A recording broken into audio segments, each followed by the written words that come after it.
I sat in my truck, the engine humming softly as I stared at the house across the street. It was a nondescript, middle-class home in the suburbs, the kind of place where nothing exciting was supposed to happen. Yet here I was, gripping the steering wheel so hard my knuckles turned white. Inside that house was my wife, Amanda, and her affair partner, some smug-looking bastard named Chad. I don't know what snapped me into action that night, but something about her tone on the phone earlier lit a fuse. She'd been full of excuses lately, always running errands, always staying late at work. This time, though, her lie was too obvious. "I'm at Claire's house for book club," she had said, voice overly casual. Claire, her best friend, had posted on Instagram earlier that day that she was out of town. Amanda had no idea I'd seen it. That's when I decided to follow her. And now, here I was. Watching. Waiting. Seething. I picked up my phone and dialed Amanda's number. She answered on the second ring, her voice dripping with fake cheer. "Hey, babe. I'm just about to head home. What's up?" "Don't rush," I said calmly. "I'll be home in half an hour." I let the silence stretch just long enough for her to panic. "See you soon." The line went dead. I didn't have to wait long before the front door of Chad's house burst open. Amanda stumbled out, her hair messy, her blouse buttoned wrong, and her face pale as she spoke rapidly into her phone. Chad followed, looking less panicked and more annoyed. They both moved toward their cars, Amanda still clutching her purse like it was the only thing holding her together. I smiled bitterly. "Game over," I muttered, stepping out of the truck. The bat in my hand felt heavier than it should have, but my resolve was steel. It was time to end this charade. I stepped out of the truck, gripping the bat tightly. It wasn't about violence, at least that's what I told myself. It was about power, about taking back control of a life that had been spiraling out of my grasp. Amanda and Chad hadn't seen me yet, too busy scrambling to get into their cars. "Hey!" I barked, my voice cutting through the still night like a blade. Amanda froze mid-step, her phone slipping from her hand and clattering onto the driveway. Chad turned to face me, his confident smirk faltering for a second before he plastered it back on. "Ryan, what are you doing here?" Amanda stammered, her voice higher pitched than I'd ever heard it. She was a terrible liar, but she'd gotten bolder with her deceit over the past few months. "Me?" I said, forcing a laugh. "No, the real question is, what are you doing here? Or do I need to spell it out for you?" Her face turned crimson, but she didn't answer. Instead, she glanced at Chad, who shrugged like this was some minor inconvenience in his otherwise perfect life. "You've got some nerve showing up here," Chad said, stepping forward. He was taller than me, bulkier, and clearly thought he was intimidating. But there was something about the way he looked at Amanda that made my blood boil. "You think this is your business now?" I asked, taking a step toward him. I lifted the bat just enough to make a point. "Stay out of this, Chad. This is between me and my wife." "Ryan, stop," Amanda hissed. "You're overreacting." "Overreacting?" I snapped, turning to her. "I caught you sneaking out of another man's house. And you're going to stand there and act like this is some misunderstanding?" Her eyes darted everywhere but at me. "It's not what you think." "Don't," I interrupted. "Don't you dare insult my intelligence right now." Chad started to speak again, but I swung the bat down hard, not at him, but at the hood of his car. The metal dented with a loud thunk, and Amanda screamed. "What the hell, man?" Chad yelled, stepping back. His cocky demeanor was gone now, replaced by genuine fear. "This is just the beginning," I said coldly. "You think you can walk into my life and wreck my marriage without consequences?" Amanda's tears started then, her face crumpling as she reached for me. "Ryan, please. It's not like that. I can explain." I stepped back, shaking my head. Explain what? That you've been sneaking around behind my back. That I've been breaking my back to provide for you while you're out here playing house with this loser? Her tears dried up almost instantly, replaced by something uglier, anger. You know what? Maybe if you hadn't been so boring, I wouldn't have needed someone else, she spat, her voice venomous. That hit harder than I expected. For a moment, I just stared at her, stunned by how quickly she turned the blame on me. Chad smirked again, clearly emboldened by her words. You don't deserve her, man, he said. Before I could stop myself, I lunged at him, the bat swinging upward. He dodged just in time, but I managed to clip his arm. He yelped and stumbled backward, clutching it. Ryan, stop it. Amanda screamed, but I was already done. I wasn't going to waste another second on him. I turned back to her, my voice icy. Pack your things. When I get home, I don't want to see you there.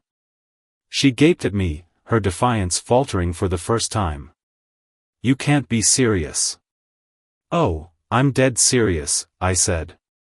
This is over, Amanda. You made your choice. I walked away without waiting for a response, my heart pounding as I climbed into the truck.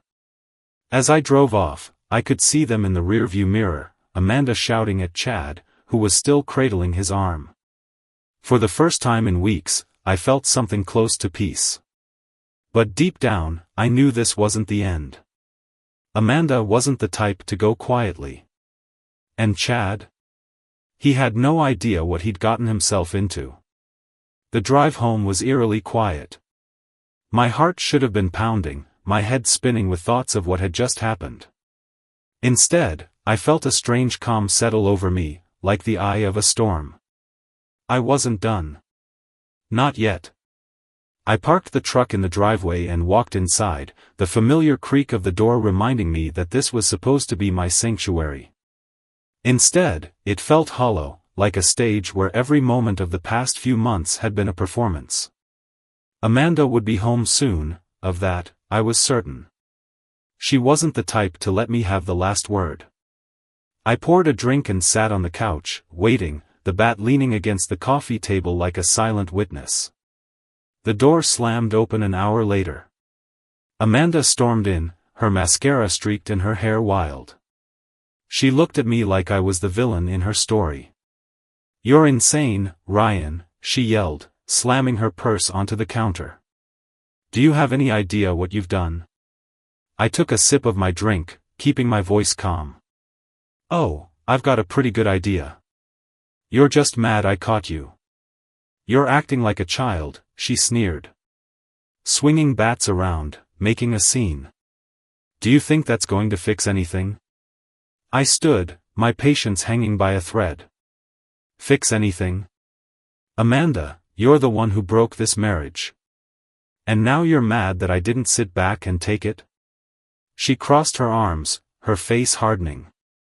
You know what? Maybe I did. But can you blame me? You've been so checked out lately, so focused on work. I needed someone who actually cared. Her words hit like daggers, but I wasn't about to let her rewrite the narrative. Don't you dare twist this around. I worked so hard to give us a good life, and this is how you repay me? Sneaking around like some cheap soap opera character? Cheap, she shot back, laughing bitterly. You're calling me cheap? You're the one who can't even hold a conversation anymore without complaining about work, bills, or whatever else is weighing you down.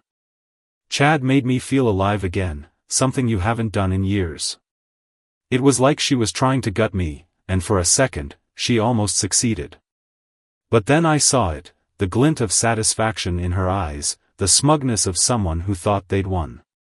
I stepped closer, lowering my voice. You want to feel alive, Amanda? Good. Because I'm about to make sure you understand what it feels like to lose everything. Her bravado wavered, but only for a second. What's that supposed to mean? I mean, I said slowly, that I've already called a lawyer. I mean that I'm going to take you for every dime you've got, every shred of dignity you think you still have." She laughed, but it was forced, hollow.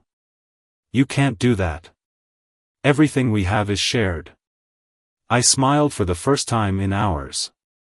"Not everything. You see, I've been documenting things for months. Your late nights, your excuses, the money missing from our accounts. Turns out, judges don't look too kindly on cheaters, especially when there's evidence." Her face paled, the color draining like a curtain had been pulled back on the real Amanda. "You wouldn't." "Oh, I would," I said. "And I will. But don't worry, I'll make sure Chad knows just how much he's getting into. I'm sure he'll love playing sugar daddy once your reputation is in shreds." For the first time, she didn't have a snappy comeback. Instead, she grabbed her purse and turned toward the door. "You're pathetic, Ryan. You're going to regret this." "I doubt it," I called after her. The door slammed behind her, and I stood there, the silence rushing back in. I should have felt triumphant, but instead, a strange emptiness settled in my chest. This wasn't a win. It was survival. The next morning, I woke to the sound of my phone buzzing. Dozens of texts and missed calls flooded my screen. At first, I thought it was Amanda, trying to manipulate her way back.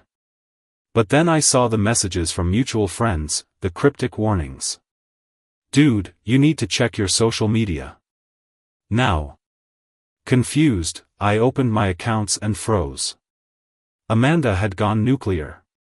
She'd posted pictures, messages, even fake screenshots of texts between us that painted me as an abusive, controlling husband.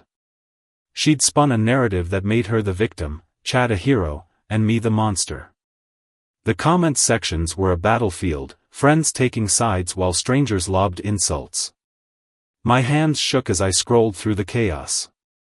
She wasn't just trying to hurt me, she was trying to ruin me. I didn't have time to wallow. This wasn't a fight anymore, it was war. The notifications wouldn't stop. Every buzz of my phone felt like a punch to the gut, each comment and message another reminder that Amanda wasn't just a liar, she was a full-blown saboteur. My hands trembled as I navigated through her public posts, each one more damning than the last. Ryan has been controlling for years. He wouldn't let me have friends or a life of my own, she had written under a carefully curated photo of her looking tearful. Another post read, "It's hard to admit you're in a toxic relationship, but I finally found the strength to walk away. Chad has shown me what love is supposed to feel like." Comments poured in. Friends I thought were loyal sided with her, offering sympathy and praise for her bravery. A few, thankfully, sent me private messages urging me to respond. But I wasn't about to play her game, not yet. Instead, I went to the one person I knew I could count on, Jake, my best friend since college. He answered my call on the second ring, his voice groggy but concerned. "Ryan? What's going on? I saw Amanda's posts. What the hell is happening?" "Meet me at the diner in 20, I said. "I need your help." When I got to the diner, Jake was already there, 2 cups of coffee steaming on the table. He looked up, his brows knitted in worry. "Dude, you look like hell." "Thanks," I muttered, sliding into the booth. "Listen, I need to figure out how to stop Amanda. She's gone nuclear, and if I don't fight back, she's going to ruin me." Jake leaned back, scratching his beard. "She's smart. Always has been. But this? This is next-level evil." I nodded. "I need proof, something solid to show she's lying. She's already poisoned half our friends against me." Jake pulled out his phone. "Let me dig around. If she's bold enough to post that garbage publicly, there's no telling what else she's left lying around." As Jake searched, I replayed the events of the past few months in my head, trying to piece together any clues I might have missed. Then, something clicked. The bank statements. The missing money. At the time, I thought it was careless spending. Now, I wasn't so sure. Check this out, Jake said, breaking my train of thought. He turned his phone toward me, showing a screenshot of Chad's public Instagram. One post in particular caught my eye, a picture of Amanda and Chad at a high-end restaurant from 2 weeks ago, with the caption, "When love finds you, the world disappears." It was damning, but not enough to flip the script. I needed more. "Keep digging," I said. "I'll be right back." At home, I tore through the filing cabinet where we kept our shared financial documents. Sure enough, the missing funds weren't random withdrawals, they were payments to an unknown account. The transaction IDs all pointed to one consistent destination. I didn't recognize the account holder's name, but I knew someone who could help. By the time I returned to the diner, Jake had more news. "You're not gonna believe this," he said, sliding his phone across the table. "Chad isn't just some random guy. He's a grifter. There are records of him running scams with women in 3 different states." My stomach twisted. So what? Amanda's just another mark? "Not exactly," Jake said. "She's in on it. Look at this." He pulled up a Reddit thread, complete with screenshots from other victims of Chad and Amanda's schemes. Fake romantic relationships, public sympathy campaigns, even fraudulent charity fundraisers. My blood boiled as I scrolled through the evidence. Amanda wasn't just cheating, she was conning me, using our marriage as a front to bankroll her criminal lifestyle. Jake smirked grimly. "You wanted proof? This is it." The next move had to be calculated. I wasn't just dealing with an unfaithful wife, I was dealing with a criminal mastermind. Amanda thought she could destroy me publicly and walk away unscathed. But now, I had the ammunition to fight back. That night, I went through every document, every text message, every email. I compiled a mountain of evidence, enough to not only clear my name but to ensure Amanda and Chad would face the consequences of their actions. But it wasn't enough to confront her privately. No, I needed to flip the narrative, and fast. The next day, I posted my own story online, complete with screenshots of the financial discrepancies, Amanda's fraudulent activity, and links to the Reddit thread exposing Chad's scams. I didn't attack Amanda directly, I let the facts speak for themselves.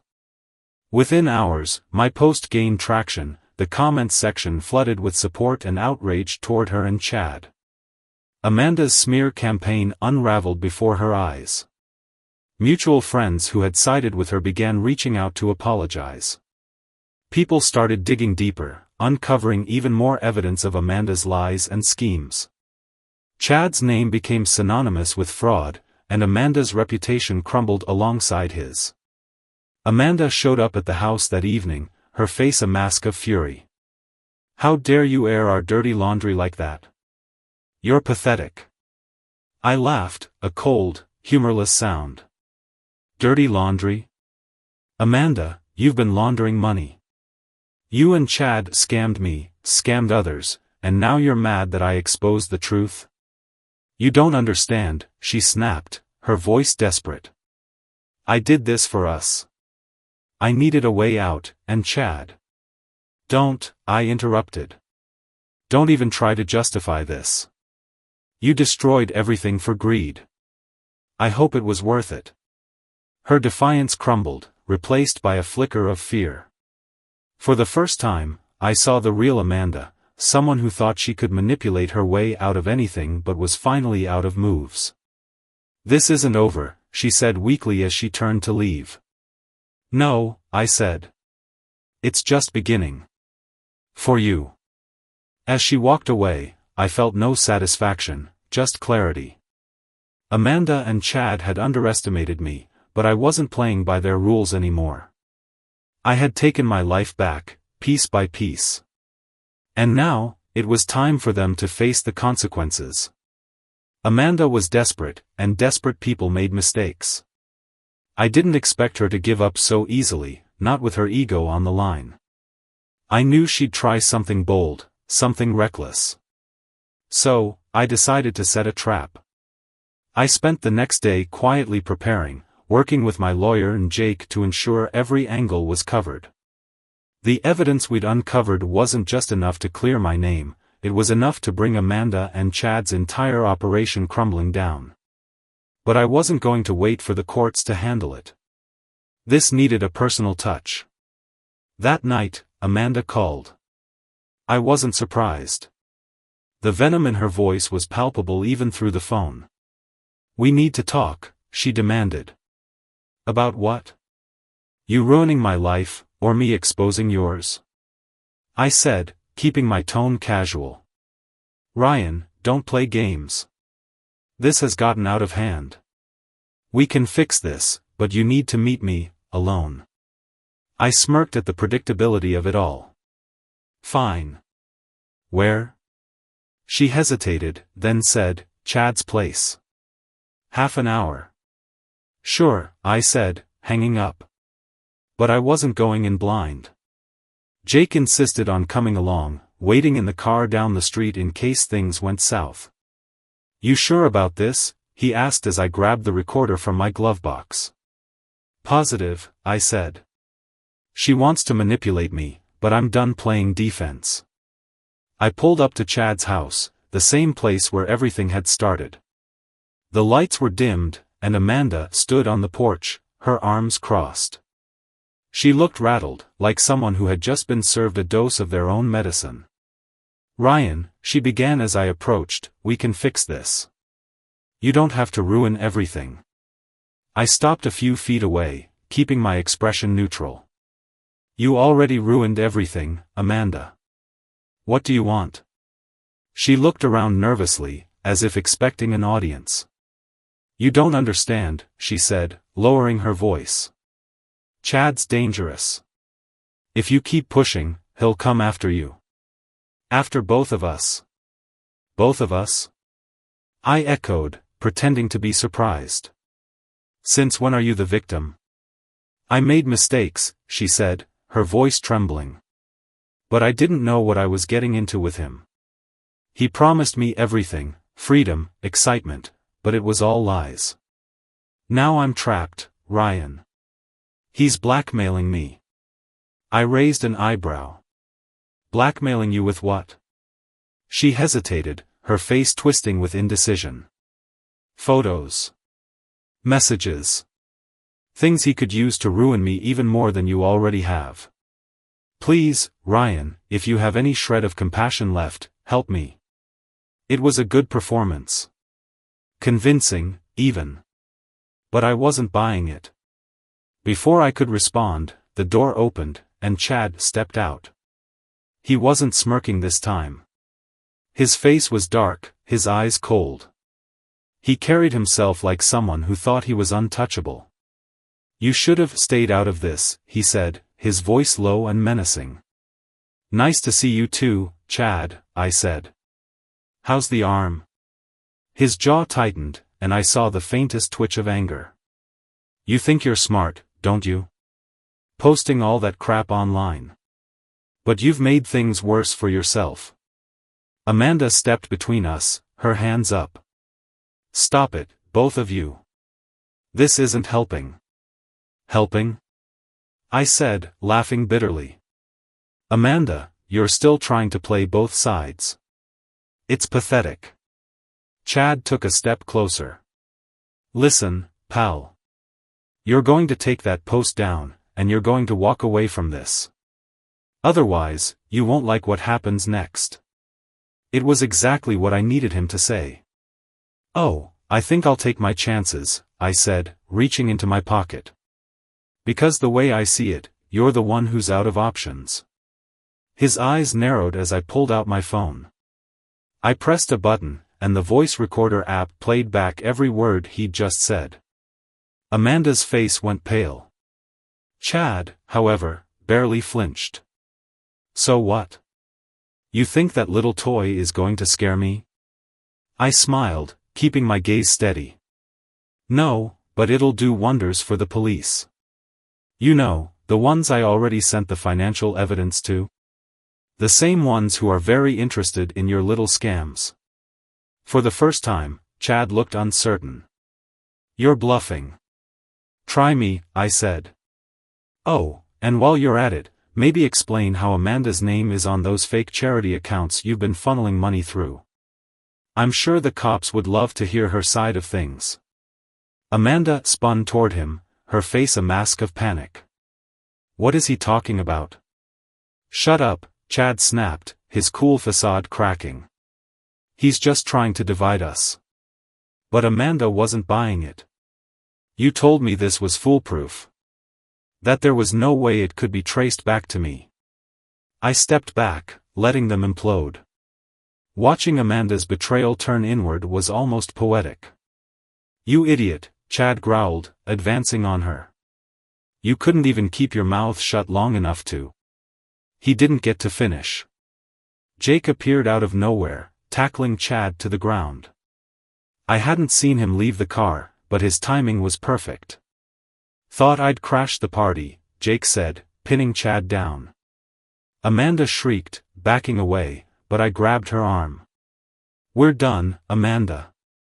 You've lost. And when the cops show up, you'll have plenty of time to think about how boring I was compared to this mess. By the time the police arrived, Chad was subdued, and Amanda was hysterical. The evidence was airtight. Chad was arrested on the spot, and Amanda, though not cuffed, was informed she'd be under investigation. I stood by the curb, watching as the chaos unfolded. Jake clapped me on the shoulder. Hell of a way to end a marriage. I nodded, feeling a strange sense of relief. Yeah. But it's over now. Or so I thought. The following morning, I woke up feeling lighter than I had in months. Chad was in police custody, Amanda was under investigation, and my name was slowly being cleared. But the sense of finality I craved still eluded me. There was a nagging feeling in the back of my mind, like I'd missed something critical. By noon, the phone calls started. Friends and acquaintances who had been radio silent during Amanda's smear campaign were now calling to apologize, offering support, and trying to understand how things had escalated so quickly. But one call stood out, a number I didn't recognize. Ryan, the voice on the other end said when I picked up, I need to speak with you. It's important. Who is this? My name's Lisa. I'm Chad's ex. Look, I know you don't know me, but I saw everything online. I think you need to know the truth. We met at a coffee shop an hour later. Lisa was nervous, her hands trembling as she stirred her drink. She was younger than I expected, probably mid-20s, with a weariness in her eyes that made her seem older. Chad and I were together for 2 years, she began, her voice barely above a whisper. I thought I knew him, but he lied about everything, his job, his past, even his name. When I found out what he was really doing, I tried to leave, but, she trailed off, her eyes darting toward the door as if expecting him to walk in. But what? I pressed. He threatened me, she said, her voice breaking. Said he'd ruin me, just like he's done to so many others. He made me feel trapped. I clenched my fists under the table. Why are you telling me this now? She hesitated, then slid a USB drive across the table. Because you're not the only one he's hurt. That drive has everything, names, accounts, even messages between him and Amanda. She's deeper in this than you realize. At home, I plugged the drive into my computer and opened the files. Lisa wasn't exaggerating.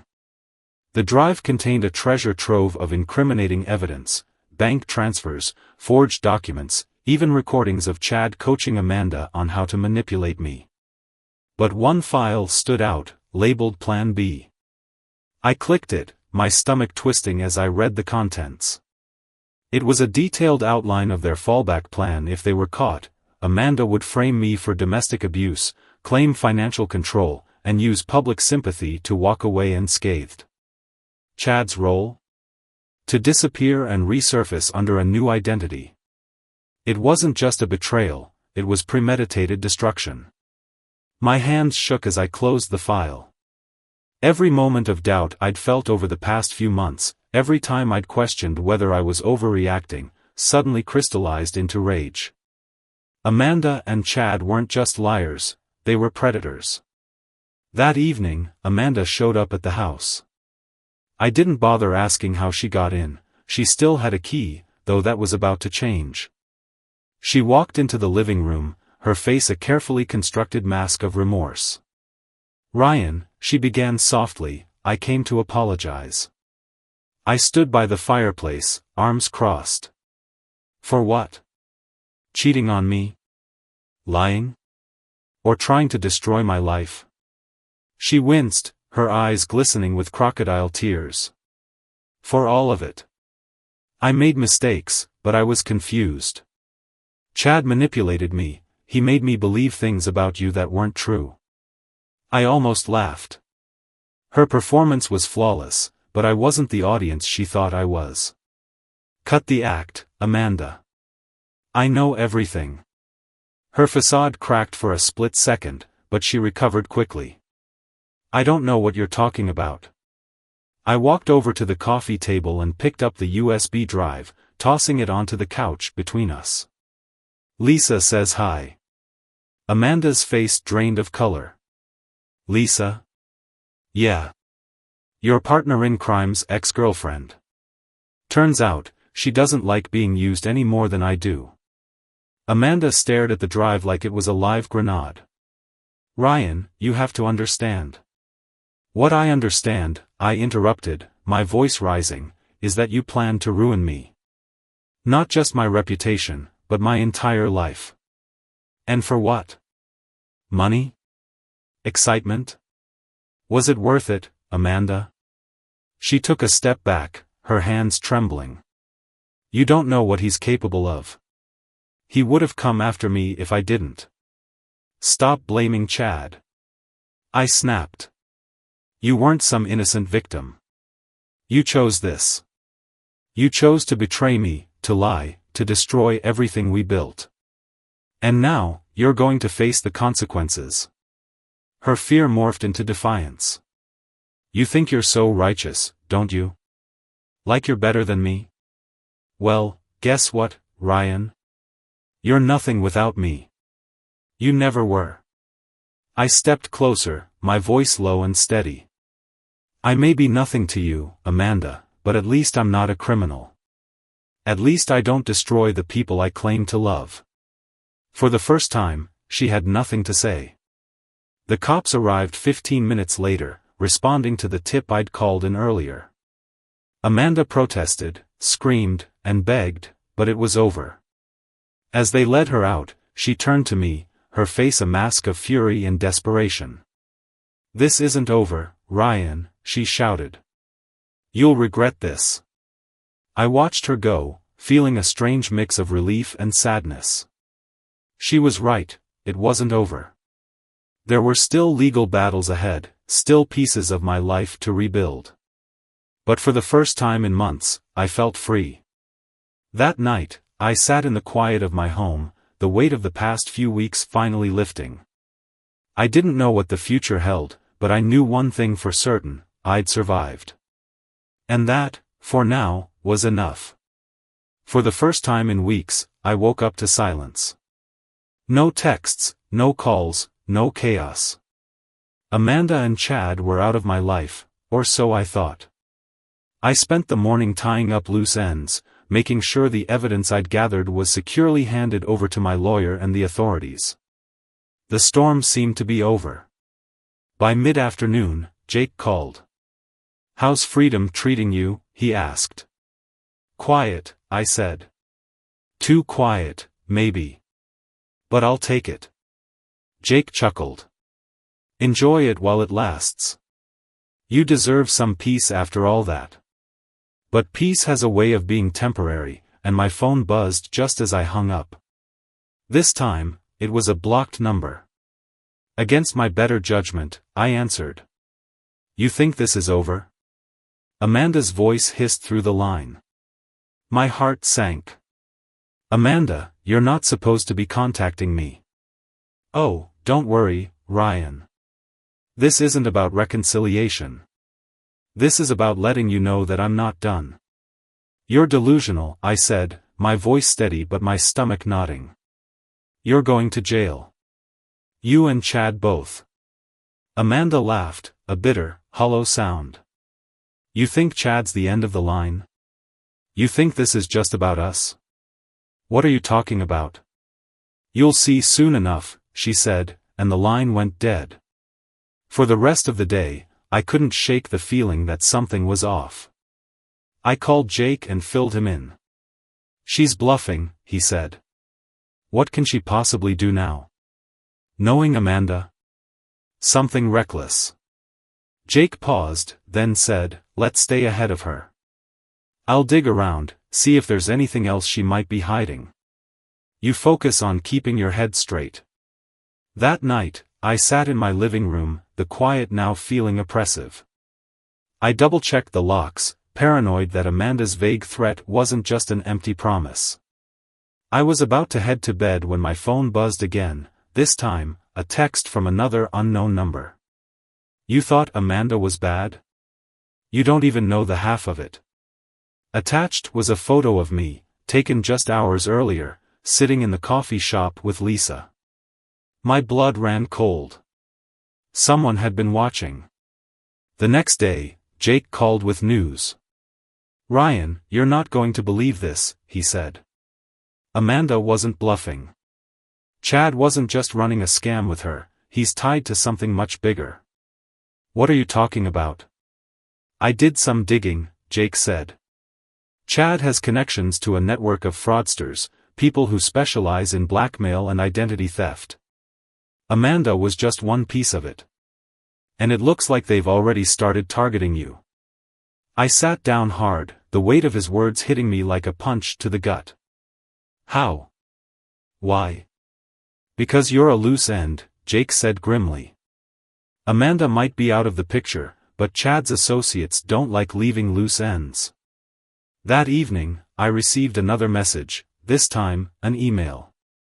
The subject line read, "You've been warned." The body of the email was simple, a list of my personal information, including my address, work history, and even my social security number. At the bottom, a single sentence, "Leave it alone, or we'll ruin you." The fear turned to anger as I stared at the screen. They thought they could scare me into silence. They didn't realize I was past the point of fear. I called Jake again. We need to hit back, I said. How? He asked. These people are professionals. You're out of your depth. Maybe, I said. But they've made a mistake. They've underestimated what I'm willing to do. Jake sighed. All right, what's the plan? The first step was contacting Lisa. She was hesitant at first, but once I explained what was happening, she agreed to meet me. If Chad's people are after you, they'll come after me, too, she said. We need to be smart about this. Together, we went through the files she'd given me. Buried deep in the folder was an encrypted document labeled Ops. With some help from Jake's tech-savvy cousin, we cracked it open. What we found was a detailed list of Chad's associates, their operations, and their targets. It was a goldmine, and a ticking time bomb. If Chad's network found out we had it, they'd come for us with everything they had. The next morning, I took the drive to the police. They were already building a case against Amanda and Chad, but this new evidence expanded their scope. The lead detective assured me they'd act quickly, but his tone didn't inspire much confidence. When I left the station, I noticed a black SUV idling across the street. As I walked to my car, the engine revved, and the vehicle pulled out, following me at a distance. My pulse quickened as I took a series of random turns, confirming my suspicion, they were tailing me. I called Jake. I'm being followed, I said. Get to a public place, he said. Don't go home. I ended up at a crowded diner, the SUV still parked across the street. I stayed there for hours, pretending to read a menu while keeping an eye on the car. Eventually, it drove off, but the sense of danger lingered. By the time I got home, it was nearly midnight. The house was dark, and everything seemed normal, until I stepped inside. The living room was trashed. Papers were scattered, furniture overturned, and my laptop was gone. Someone had been here, and they weren't subtle about it. I called the police, but as I waited for them to arrive, a single thought kept repeating in my head, Amanda's words. This isn't over. The break-in wasn't random, it was a message. They weren't just watching me, they wanted me to know I was vulnerable. But they made one mistake, they underestimated how far I was willing to go. I wasn't just fighting for my name or my pride anymore. I was fighting for my life. The next morning, I met Jake in an abandoned parking lot, our breath visible in the cold dawn air. He handed me a burner phone and a small, nondescript device. "What's this?" I asked. "A tracker," Jake said. "If Chad's people are serious, we need to stay ahead of them. I planted one on the SUV that followed you yesterday. Turns out they've been holed up at a warehouse on the edge of town." My heart raced. "And you didn't tell me sooner?" "I wanted to be sure," Jake said. "This isn't just Chad and his goons. The warehouse is a hub. It's bigger than we thought." I nodded, gripping the device. "Then it's time to end this." That evening, I drove to the warehouse, parking a safe distance away.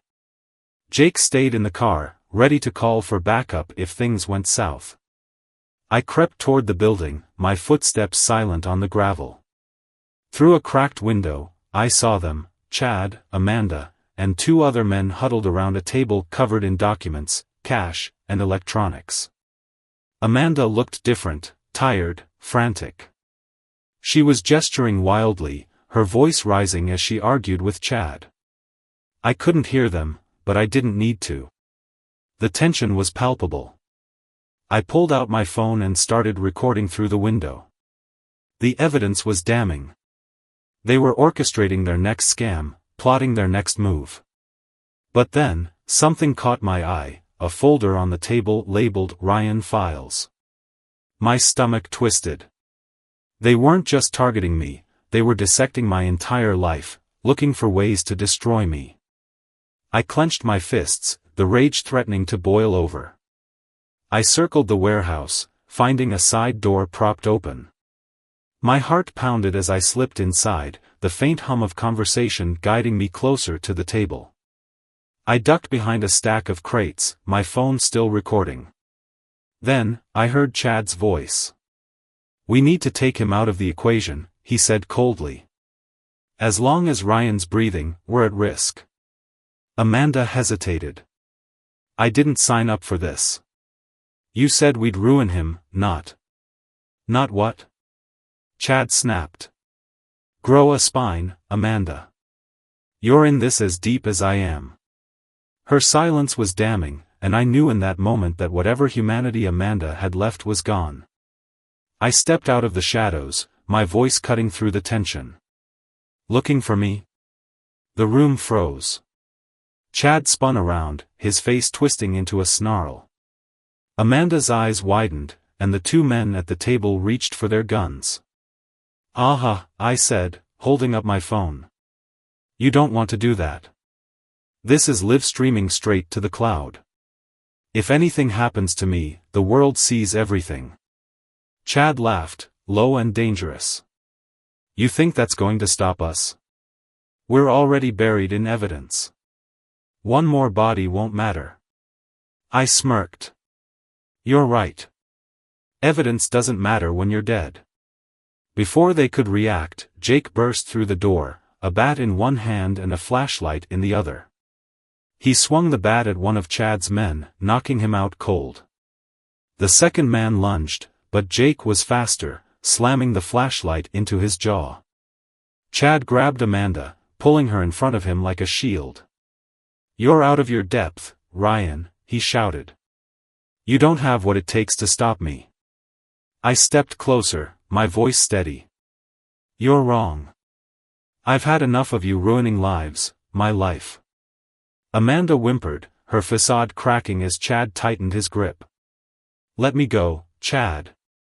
This isn't worth it. Oh, now you're scared? I said, my voice dripping with sarcasm. Should have thought about that before you teamed up with him. Chad snarled and shoved Amanda aside, reaching for a gun on the table. But I was faster. I grabbed the tracker Jake had given me and hurled it at Chad's face. He stumbled back, giving me just enough time to grab the gun first. Sit down, I said, aiming the weapon at him. He froze, his hands raised, his confidence shattered. Amanda sobbed in the corner, her defiance reduced to nothing. You think this is over? Chad sneered, his voice shaking. Even if you take me down, there are others. This doesn't end with me. Maybe not, I said. But it ends with you for me. The police arrived minutes later, Jake having called them the moment he saw things escalate. Chad and his men were arrested, their operation dismantled in one swift blow. Amanda was taken into custody as well, her pleas for mercy falling on deaf ears. Weeks later, I sat in court as the judge handed down their sentences. Chad received the harshest punishment, his years of scams finally catching up with him. Amanda? She got less time, but the weight of her betrayal was enough to ensure she'd never escape the shadow of her actions. As I left the courthouse, Jake clapped me on the shoulder. You did it, man. It's over.